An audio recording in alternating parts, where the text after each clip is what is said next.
On today's World Insight with Tian Wei, threat of U.S. tariffs on France over a 3% French digital tax. Is the digital levy justified? And alarm over the discovery of microplastic fibers in U.S. rainwater samples. Time to scale back plastic waste?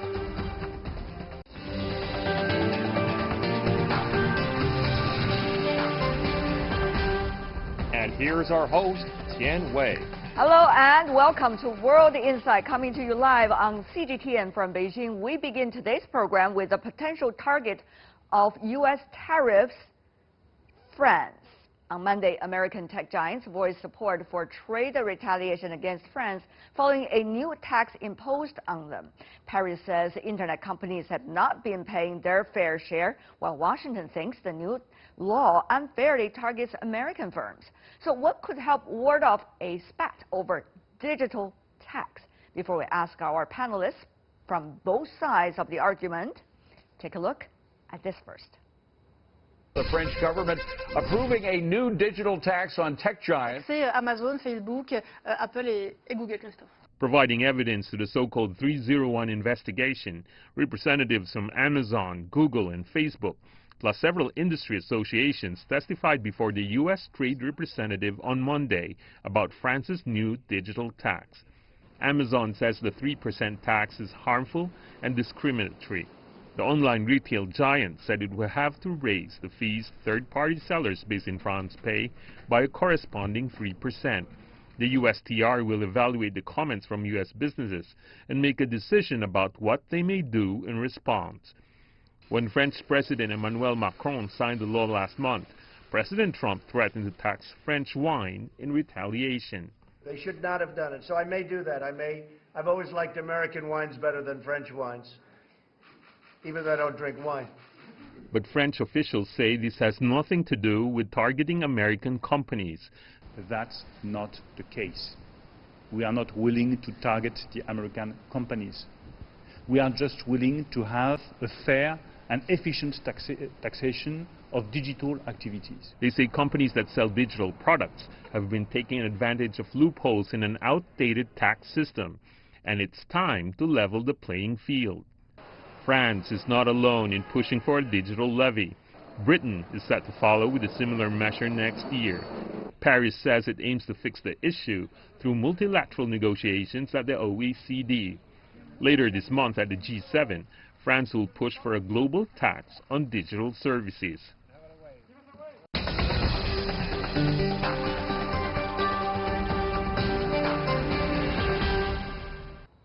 The digital tax spat between France and the U.S. How bad can it get, and what exactly is the nature of this debate? Let's ask our panelists. We are joining Washington, D.C. from the U.S. side, Bruce Fein, a constitutional lawyer and a former Associate Deputy Attorney General, General Counsel of the Federal Communications Commission under President Reagan. In Paris, we are joined by Professor Douglas Yates from the American Graduate School in Paris. In London, Dr. Jennifer Pybus, who is a lecturer in digital culture and society at King's College London. Ladies and gentlemen, welcome to our debate. Go to you first, Mr. Fein. Is the hearing taking place on Monday convincing from some of the tech giants from the U.S.? I think we need to understand the political dynamics behind this. The tech giants obviously are powerful voices in United States politics. The formula that France has adopted for triggering the tax is aimed to target these international giants. Very small French companies that offer internet services are not taxed at all, which is why I think Macron proposed this, because it doesn't target any of his business constituents. The general argument is that it's discriminatory because the formula that triggers the 3% tax is not even-handed. It requires that the international revenues pass a certain threshold, which, not surprisingly, target these 4 giant companies in the United States. Obviously, these companies have no influence on French politics, so Macron doesn't care about them. But that's the basic issue. I do think that the more complex issue in the digital age is when you have transactions that don't recognize borders. And at present, the digital companies say they can't identify When someone engages in an internet transaction, whether the user is in France, maybe traveling in Switzerland or elsewhere. And so when you're trying to measure the tax based upon the amount of activity in a particular country, there isn't information to do that accurately. Okay, Professor Yates, you are based in Paris. However, you are from the American graduate school there. So I guess your views could be actually in the middle or probably different. Professor.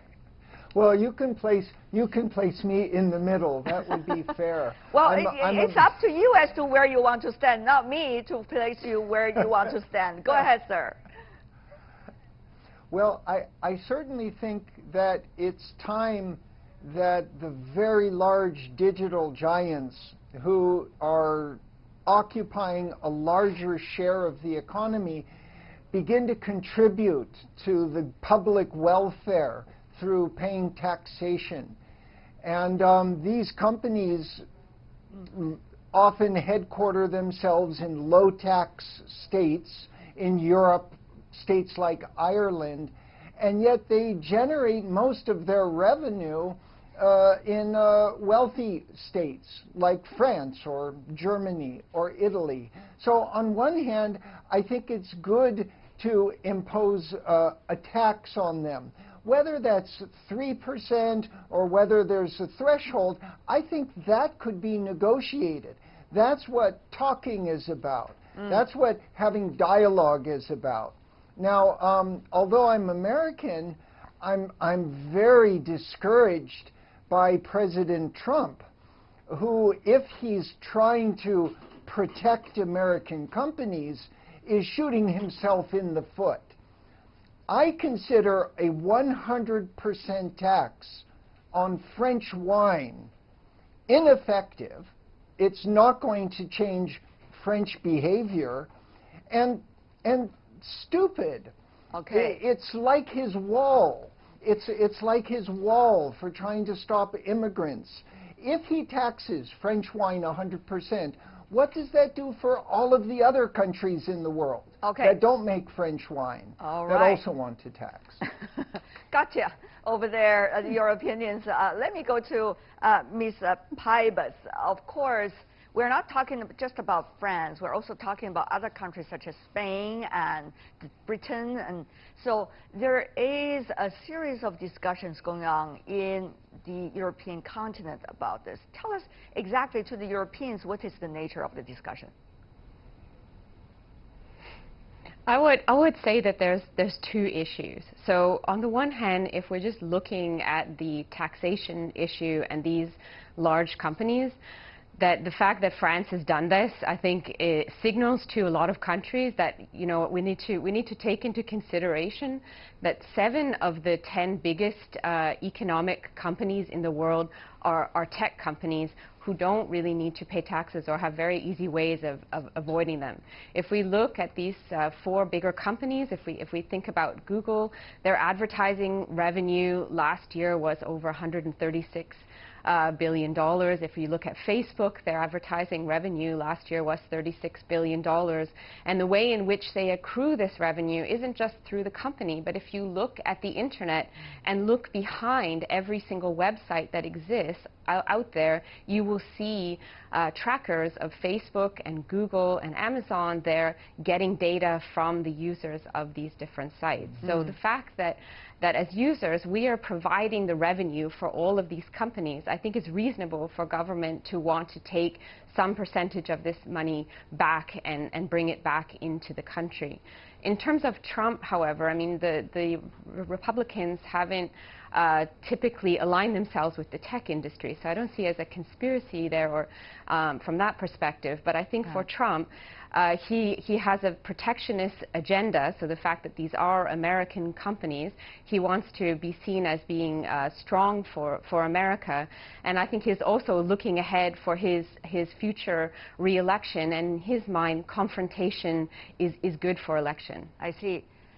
If we talk about numbers, we have to convince people with the real numbers. So let's take a look at what the tech giants, who are often referred to as GAFA, in other words, Google, Amazon, Facebook, and Apple, are the major players to be affected by the French digital tax. But take a look at what they have earned. A 3% tax will apply to about 30 companies with at least $28 million in sales in France and $831 million worldwide. According to 2018 figures from the European Commission, though, global tech companies, with these companies as the major ones, pay on average a 9.5% tax rate, compared with 23.2% for traditional companies. So there is about 15% difference there. So, Mr. Fain, help us to understand, how do you see these numbers? Well, the numbers show that there's a problem with regard to fair taxation in the digital age, where it's difficult to identify the location, a territorial location of a transaction. But that doesn't mean that all resolutions are optimal. The issue that we are confronting today with France is, well, there needs to be an even-handed, perhaps enhanced tax on international transactions involving the Internet. But is this the right way to do it, when by and large the protectionist really is in France, because they're protecting their domestic Internet companies who don't satisfy the revenue trigger from competition, because they don't pay the 3% tax. So I think the issue really is, can there be a more appropriate international consensus on how to treat all the international behemoths? And because, and as you well know, in China, Ali Habib, you also have perhaps one of the largest tech companies in the whole world, ranking with Google. Ms. Pybus, on the other hand, this tax is not just against, or supposed to be toward, American tech giants. It's toward tech giants of any company from any country in the world, including whether it's France or Chinese or Japanese or South Koreans or German. This is a universal tax that the French authorities put on tech companies all over the world, even though most of the tech giants are coming from the United States. Did I understand that right? Yes, that's right. I mean, if you look at the biggest tech companies in Europe and in North America, there's certainly, as you said, Google, Amazon, Facebook, and Apple.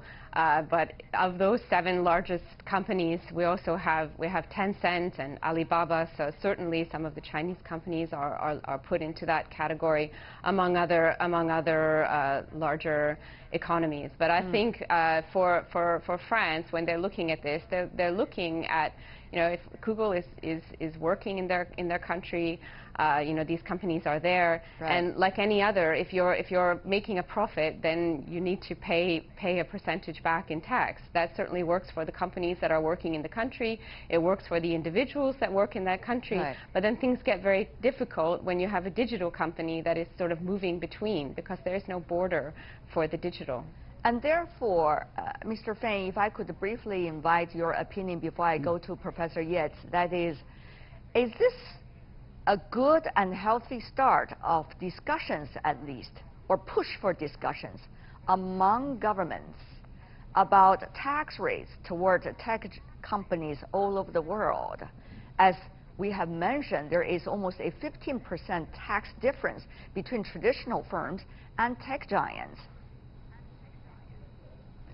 Yes, it is a healthy discussion, but I want to underscore, although it's true that the tax so-called applies even-handedly to these giant behemoths, if we're really worried about an even playing field for everyone who's engaged in Internet commerce, why is there a threshold at all? Why shouldn't everyone be required to pay the 3% tax? Take, for example, a sales tax. You can have huge grocery chains, and you buy an item and you pay 5% tax. If you go to a very small mom-and-pop store, you still pay a 5% tax. It's even-handed. That's not how the French tax work. And the French know they don't have any giant, you know, that's going to be hit by this particular tax, which is why the thresholds were selected. But let's go back. If it's Internet, then let's tax everyone, big, small, medium alike. Okay. Professor Yates, do you think that makes sense? Is that the major issue or what is the major issue here? Can we start the discussion? Well, will the discussion of this kind lead us to anything?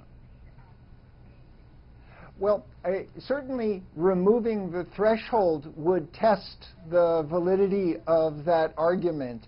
I doubt that the U.S. position, at least Donald Trump's position, would change much. And that's because of the man who is right now the United States Trade Representative, the man appointed by Donald Trump, who is really the brain behind the withdrawal from NAFTA, the renegotiation of the North American Free Trade Agreement, the trade war with China, and now a new war with our allies, and that's Robert Lighthizer.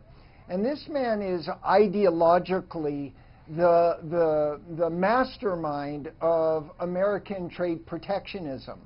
He's got a lot of valid arguments. He's extremely intelligent and competent, and most of all, he's well liked by the senators. He's well liked by the congressmen. I mean, we do not want to provide a platform for personal attacks unless the analysis of the person itself has a lot to do with the nature of discussion of policy that we are having right now. So can you help us to understand how is that linked to your argument? And what kind of discussion, as I questioned earlier, will policies like this lead all of us to? Professor, please. Okay, well, let me do this in order 1, 2, and I'll go really fast because I know time's important. If you watch him doing a hearing before the Senate a few months ago concerning the sanctions that were being imposed on China, and that was an open source hearing. This one is closed.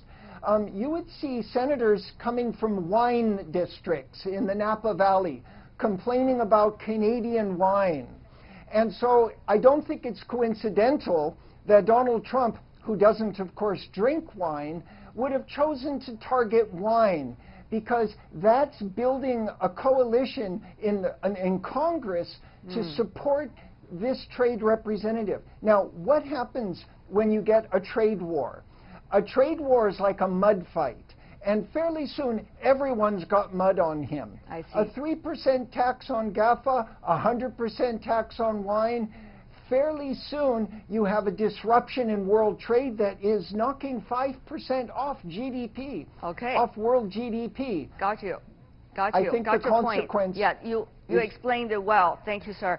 Come back to you, Professor Fang, about that. One is, Professor Yates is saying very clearly that you are arguing with double standards. While you are arguing the French side, putting 3% tax on tech giants, all countries involved under this tax. And yet, you are also not arguing when it comes to the U.S. levying 100% wine tax toward French wine rather than 100% tax on the wine produced in the United States.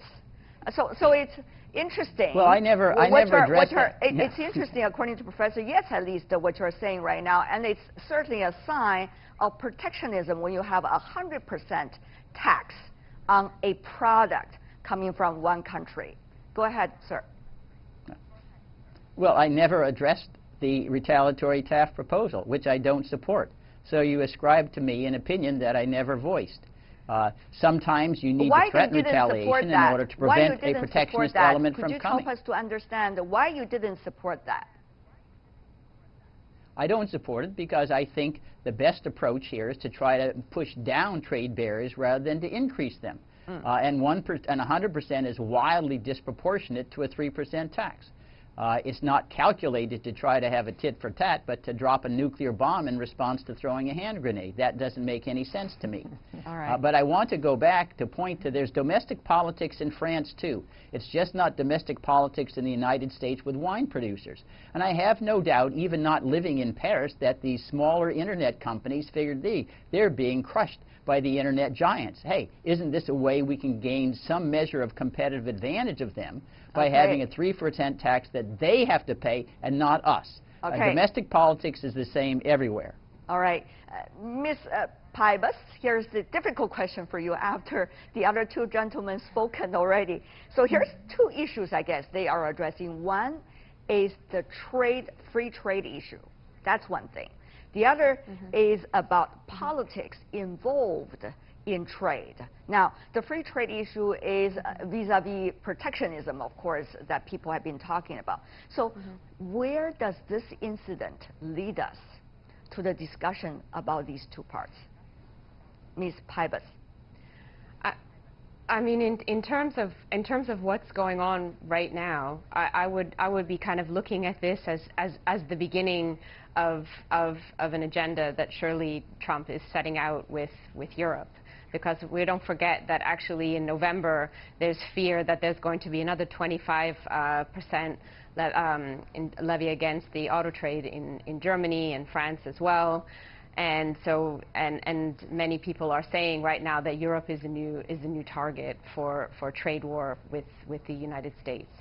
So on the one hand, if we think about this 100% against the wine in France, what does that do for Trump? I mean, on the one hand, we can look at his base in the U.S.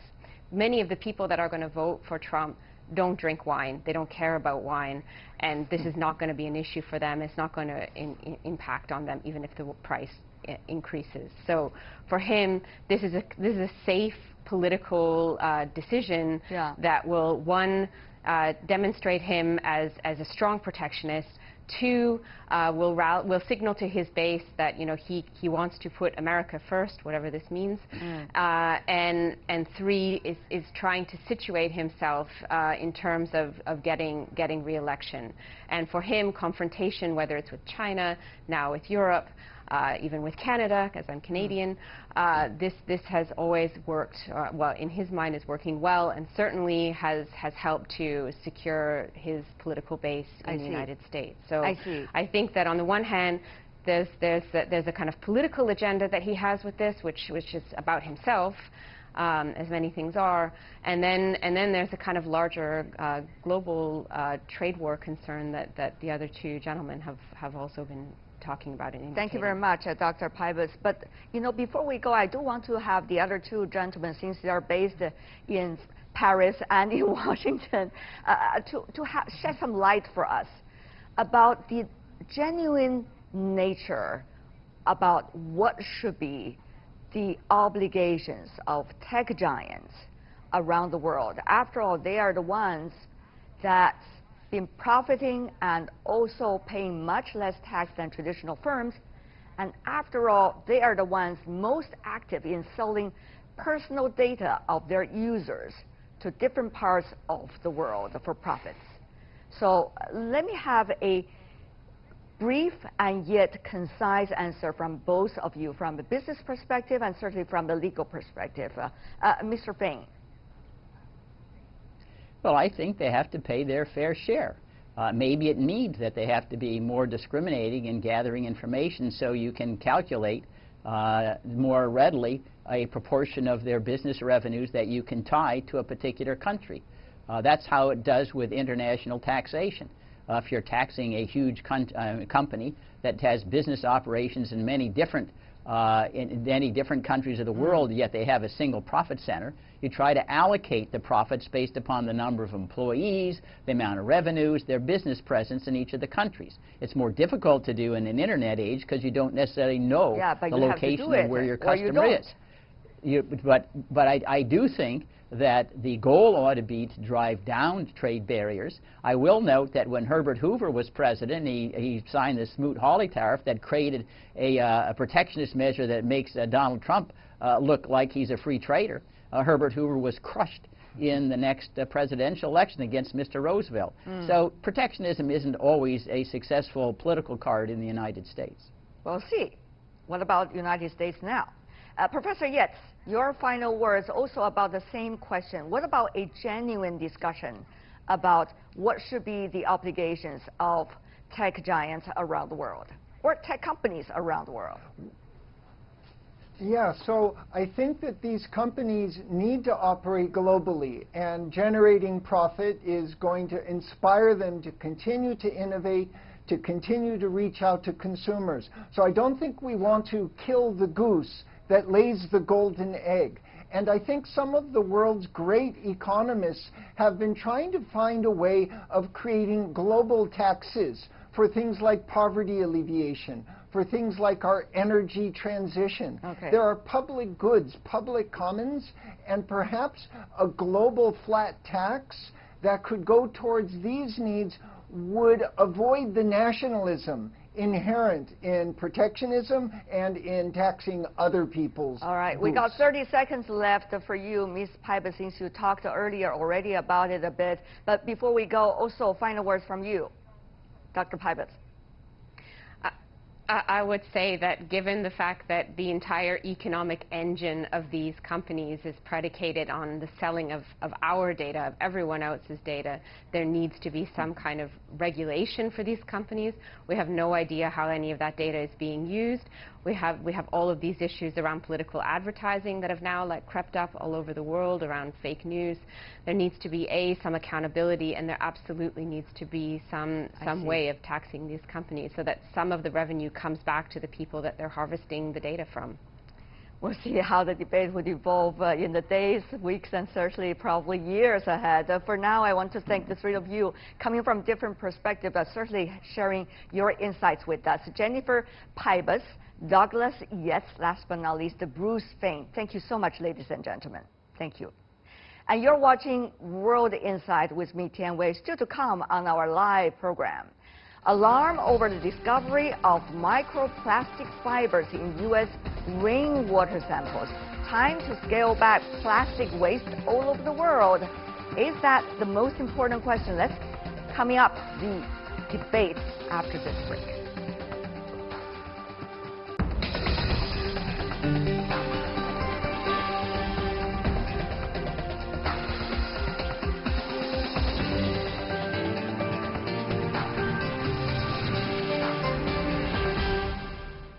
Welcome back. You're still watching World Insight with me, Tian Wei. The program is coming to you live on CGTN. It's raining plastic. That's what a scientific survey concluded recently. And plastic particles are also found in the Arctic snow. Plastic waste has permeated in the air, water, and soil. The use of plastic has brought great convenience, but the alarm has been raised over its harmful effects on people and the environment. Before we get down to a real discussion about the fate of plastics for the future, let's take a look at this. Plastic in snow? Scientists say they have found an abundance of tiny plastics in Arctic snow, indicating that so-called microplastics are being sucked into the atmosphere and carried long distances to some of the remotest corners of the planet, according to research published last week. Microplastics are created when man-made materials break apart. They're defined as pieces smaller than 5 millimeters in diameter. The research demonstrated the fragments may become airborne in a way similar to dust, pollen, and fine particulate matter from vehicle exhausts. The authors suggested that the airborne distribution of microscopic plastic particles has so far been neglected and should be monitored in standard air pollution monitoring schemes. Coincidentally, a rainfall survey titled "It is Raining Plastic" was made public in the U.S. recently. Scientists have found colorful microplastic in rain by using a binocular microscope fitted with a digital camera. It's unclear where the plastic is coming from, but plastic contamination has been a growing problem throughout the world. Trillions of pieces of plastic litter float through the oceans, killing fish and other animals. An earlier study even found that people are swallowing an average of 5 grams of plastic every week, about the weight of a credit card. Though concern about this kind of pollution is growing, it is very difficult to determine exactly its harmful effects.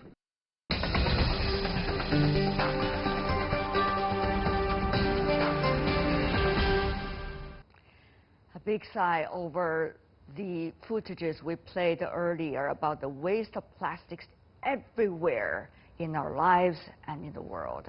Microplastic rain, Alarming news. In Washington, D.C., we have Wu Changhua, the Chief Executive Officer of Beijing Future Innovation Center. She herself is an environmentalist. In Washington, D.C., David Ayer, who is the Earth Day Network's and Plastic Pollution Campaign Manager. Welcome to our program. Changhua, what do you make of the latest?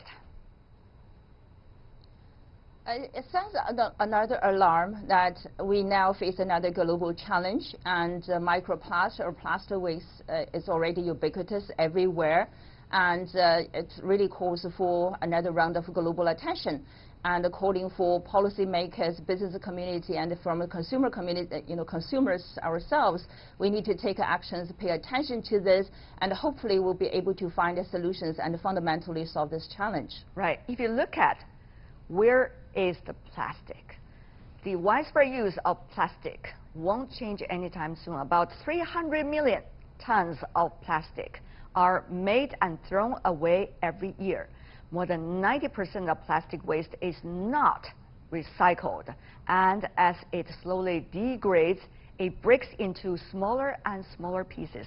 Some 10 to 20 million tons of plastic reach the oceans every year, and that is just one of those numbers we want to share with you. It's also having big impact on many other spheres of our world.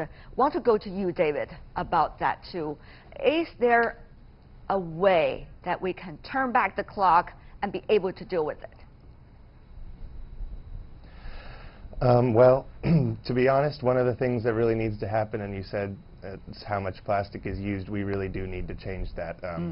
The fact of the matter is we use too much plastic. There's too much plastic being disposed of every day. We use it once and throw it away. That whole paradigm really needs to change, and we need to figure out a new way to move forward. Well, that's easier said than done, David. As you may know, there are kind of lifestyle that's related to how we use plastic over the decades. So now, when you want to change it, you have to find a point, an entry point, first of all. And secondly, you have to find exact numbers as to what degree, if we do at least the entry point efforts, the world will be different compared to the severe consequences if the trend continues. Can you shed some light on these numbers with us? I'm sure it has a lot to do with your daily work. I'm sorry, on which numbers? The numbers about which entry point we should use. So for example, plastic bags or others. If you reduce the use of it worldwide, to what degree, you will have what kinds of results within how many years, and therefore to what degree will plastic waste will have less negative impact on our lives. You probably have these numbers. Otherwise, we're empty talking. Well, the fact that you mentioned plastic bags, there have been policies passed around the world to limit the distribution of these bags, also to improve the infrastructure by which they can be collected and disposed of properly. But when it really comes down to is we have to act. These policy measures need to be taken, and it doesn't, whether the numbers support that measures have been effective doesn't really take into account that the problem is so dire. We have to act on it, on every frame, on every entry point that we can, whether it's plastic bags, whether it's water bottles, whether it's straws or cigarette butts. Every action needs to be taken. Everything that we can do, we need to do, because as you said, and as we see from the report, there's plastics in every single corner of our planet, in places where nobody at all is using plastic. So we need every single entry point we can get our hands on, and we have to act immediately. Well, for advocacy, which is the work that you are doing, you certainly could talk about that. But people, when they are not necessarily in your field, they need to know, once they act, what kind of result they will have. This is a very convincing way to persuade people to do what you want them to do, as long as it is good for our world. So Changhua, I want to go to you about that too. What do you think should be the entry point? Well, David has argument that is, we have to do it in every field as much as possible, but there has to be some important entry points for all of us right now to act upon, not just say, okay, you can do everywhere and do everything. Yeah, that's true. I think, of course, the recent scientific studies send really an alarm to the global community, to every one of us, actually, to wake up for this particular challenge. In the meantime, actually, global community has already started to take actions. You know, if you look at China, China started to ban, import of plastic waste, and since 2017. And if you look at the imports, China still imported about 5 million tons of plastic waste in 2018, 90,000 tons last year, and now literally getting to zero, right? And that's one major sort of action that triggered a global sort of accelerated actions. If you look at the ban on single-use plastics bags, and the news actually from the U.S. that about rainwater sampled that has found the color microplastics is like Denver, Boulder of Colorado, and the city itself has already banned single-use plastics. Bali province of Indonesia has done that. So there are more and more actions on the ground today banning that. In the meantime, there are technology innovations coming on board, looking for alternatives. And, if you look at disposable, biodegradable plastic bags, and of course, very importantly, I think reducing the use of single-use plastic packaging materials is really one important policy, sort of move every country, every region should take on. In the meantime, actually, for the business community, they need to take on this particular action. They have to find alternatives. Otherwise, the process, the urgency wouldn't be captured in order to meet up with the challenge we're talking about here today. That's right. If you talk about this global movement against the use of plastics, you could take a look at some of the examples just actually very close to us. Earlier, I had an interview with Isabel Vijasan, who is the founder of Bye Bye Plastic Bags in Indonesia. Have a listen at how young people have been pushing forward this movement. One of the reasons people use plastic, for those two reasons, it's cheap and it's convenient, right? But I think when you're looking at Indonesia, the reason why it's such a big issue is because there's not enough education about it, right? So we would ask people, we go into classrooms and say, hey, are plastic bags good or bad? And the kids would raise their hand and say, good, good, good. I get it for free. I go home, it's easy to carry. I go home, I burn it, and it's gone. It's not my problem anymore. And we ask them, but if you burn it, it's bad. It's bad for the environment, right? And they had no idea. And so I think in these developing countries, there's definitely not a lack of caring, but a lack of education.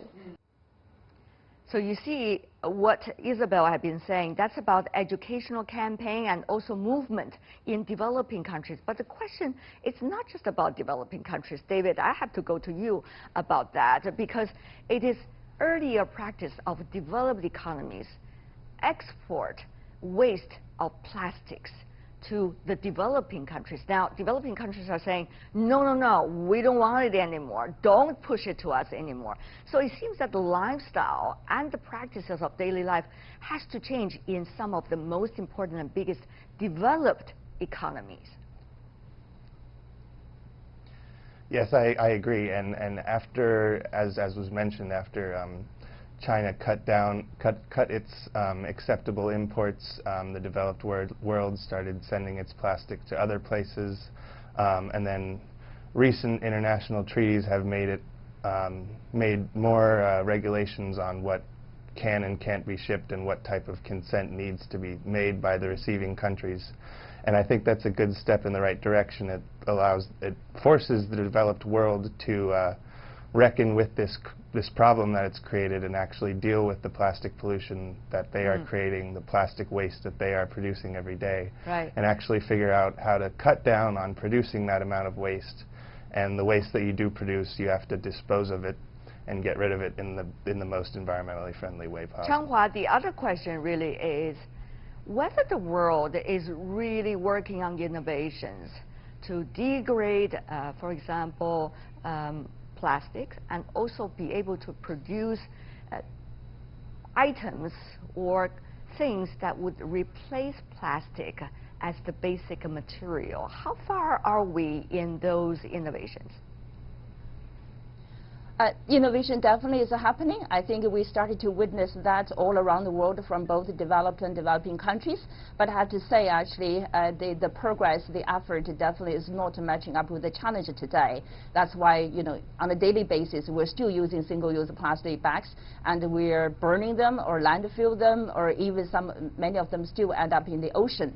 But what is encouraging, again, back to the positive side, is that because now we understand the issues, we know how widespread the challenge is, how it's threatening both the ecosystem and the human health as well. And so on one side, actually, if you look at the global movement about the cleaning up, plastic in the ocean, that's already happening. We have to figure out how to accelerate the cleanup as soon as possible in order to reduce the impact. On the other side, really trying to figure out how to reduce the use of single-use plastics on one side. On the other, really trying to find alternatives, right? As I mentioned, the biodegradable materials are definitely coming on board. And of course, there are still uncertainties or questions need to be answered. But somehow, definitely, the direction is very, very clear. We have to find a solution to change, to replace single-use plastic. We hope there will be a parallel development of mentality change and also lifestyle change. At the same time, innovation to catch up in this field. For now, thank you very much to two of you joining us for this discussion. Wu Changhua and David Ayer. Thank you. Really appreciate it. And that is all the time we have for today. If you'd like to see more, try to find us World Insights, CGTN, into your search engine. Check out our YouTube channel. Also follow us on Twitter, Facebook, and Sina Weibo. From me, Tian Wei, and everyone on the World Insight team, thanks for watching. Tune in again next time for more insights across China and around the world. Good night.